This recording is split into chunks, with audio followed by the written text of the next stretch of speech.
আগামীকাল 23শে এপ্রিল প্রথম দফায় নির্বাচনী ভোট গ্রহণ হবে পশ্চিমবঙ্গে। 2026 সালে নির্বাচনে প্রথম পর্যায়ে ভোট দেবে পশ্চিমবঙ্গের মানুষ।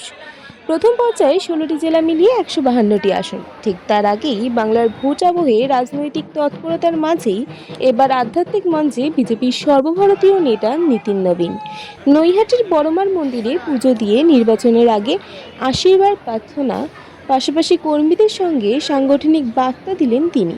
একদিকে ভোটের প্রস্তুতি, অন্যদিকে মন্দিরে পুজো ও আশীর্বাদ গ্রহণ। ভোটের আগে ধর্মীয় আবেগ, জনসংযোগ এবং রাজনৈতিক বার্তা তিনের মেলবন্ধন তাৎপর্যপূর্ণ এই কর্মসূচি। রাজনৈতিক মহলে বাংলার মাটিতে সংগঠন আরও মজবুত করতে এই সফর বিশেষ গুরুত্বপূর্ণ। ভোটের আগে কি বলছেন নীতিন নবীন, এবার জেনে নেব।